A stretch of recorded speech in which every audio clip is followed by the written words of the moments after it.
Hello my dear viewers, আসসালামু আলাইকুম। আজকের এপিসোডে আমি সাদিয়া ইসলাম আপনাদের সবার জন্য নিয়ে চলে আসলাম খুবই সুস্বাদু একটি ডেজার্ট রেসিপি।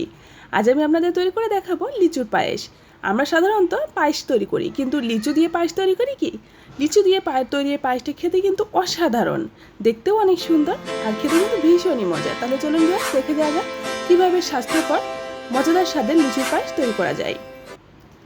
এজন্য এখানে নিয়ে নিয়েছি লিকুইড দুধ। এখানে 1/2 লিটার পরিমাণ লিকুইড দুধ আছে।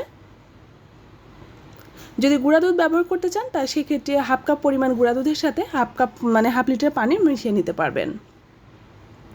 পোলাও চালের গুঁড়া দিয়ে দিলাম 2 টেবিল চামচ পরিমাণ। এখানে কিন্তু পোলাও চালটা আমি আধা ভাঙ্গা করে নিয়েছি, একেবারে পাউডার করে নিইনি। চাইলে কিন্তু পোলাও চালটা ভিজিয়ে রেখে হাত দিয়ে কষলেও নিতে পারবেন, তবে যদি টাইম কম থাকে সেক্ষেত্রে এরকম আধা ভাঙ্গা করে নিতে পারবেন। নেড়ে চেড়ে যখন এরকম দুধটা ঘন হয়ে আসবে বা চালটাও সিদ্ধ হয়ে আসবে তখন আমি এটা দেখিয়ে দিচ্ছি। এর মধ্যে দিয়ে দিলাম চিনি। এখানে স্বাদ মতো চিনি ব্যবহার করছি, তবে 1/3 কাপের মতো হবে, তবে নিজেদের টেস্ট অনুযায়ী চিনি পরিমাণটা অ্যাডজাস্ট করে নিতে পারবেন। 10 টাকার মিনি প্যাকেট 1 প্যাকেটের গুঁড়া দুধ ব্যবহার করছি এখানে। আপনাদের বোঝার সুবিধা হবে বিধায় আমি এখানে প্যাকেটটা দেখিয়ে দিলাম। গুঁড়া দুধ অল্প অল্প করে ঢালবো এবং নাড়া দিয়ে নাড়তে থাকবো যাতে করে এগুলো মিশে না যায়।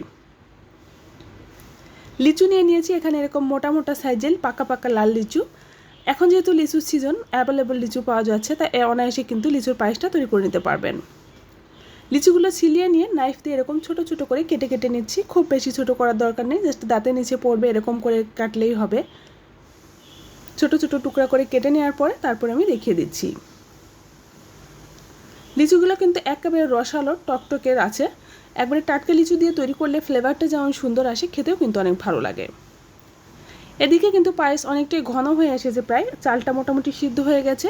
তবে চাইলে কিন্তু হাতলে করে উঠিয়ে চেক করতে পারবেন পায়েসের চালটা সিদ্ধ হয়েছে কিনা।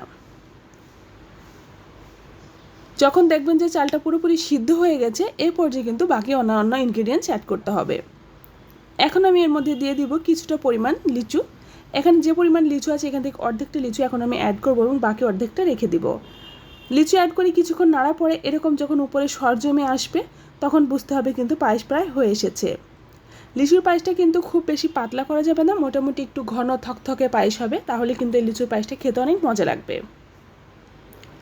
যে পরিমাণ লিচু দিয়েছিলাম এখানে কিছুটা লিচু দেখতে পাচ্ছেন সিদ্ধ হয়ে কিন্তু পায়েসের সাথে খুব ভালো মতো মিশে গেছে। এরকম ঘন থাকা অবস্থায় এটা নামিয়ে নিতে হবে, আর বেশি ঘন করলে কিন্তু এটা একেবারে জমে যাবে, সেক্ষেত্রে কিন্তু খেতে ভালো লাগবে না। পুরো লিচুটা আমি এখানে অ্যাড করে দিয়েছি। নামানোর ঠিক আগ মুহূর্তে পুরো লিচুটুকু অ্যাড করে তারপরে নেড়ে চেড়ে 1-2 মিনিটের মতো নাড়ানো দিয়ে একটু নেড়ে তারপরে নামিয়ে নিচ্ছি। নামিয়ে ঠান্ডা করে নিয়ে সার্ভ করে নিয়েছি। দেখে নিশ্চয়ই বুঝতে পারছেন কতটা লোভনীয় লাগছে। ভিউয়ার্স, শুধু দেখতেই সুন্দর না, এটা খেতেও কিন্তু হেভি মজার আর একেবারেই আনকমন অন্যরকম স্বাদের একটা সুস্বাদু লিচুর পায়েস আমি তৈরি করে দেখালাম। আশা করছি আপনাদের সবার কাছে অনেক ভালো লাগবে।